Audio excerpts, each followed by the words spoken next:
Here we go. Oh, should I look at the camera? Sorry. Hey, Hey. how's it going? Great. Yeah, we're Okay. Well, good evenings, and I'm gonna tell you a story about an old man and his horse. Once upon a time, there was an old man.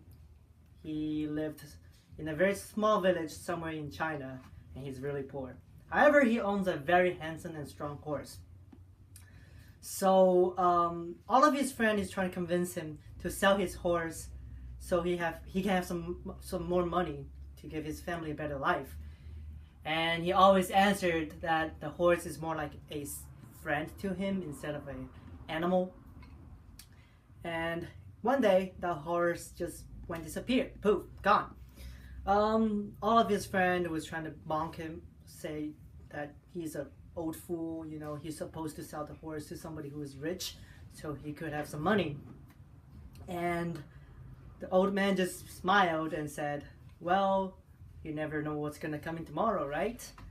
Maybe it's not gonna be as bad as you thought."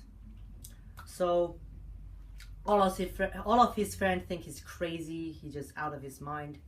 So they left him alone.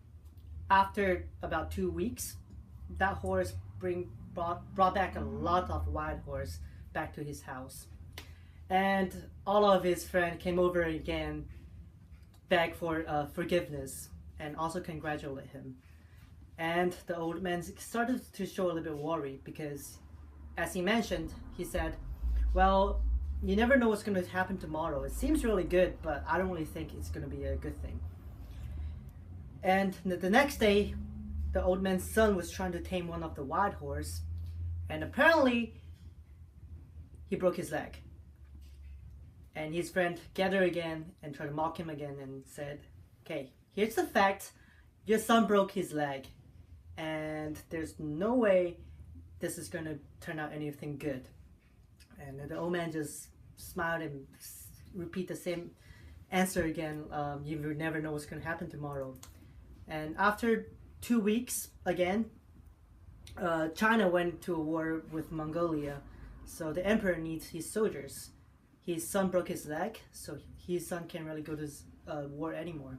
So this story tells us this story educates us to whenever in a bad situations, always look for the hope, the good side, because you never know what's going to come tomorrow. And also when everything's going very smooth, you should be also aware because something might be bad happened.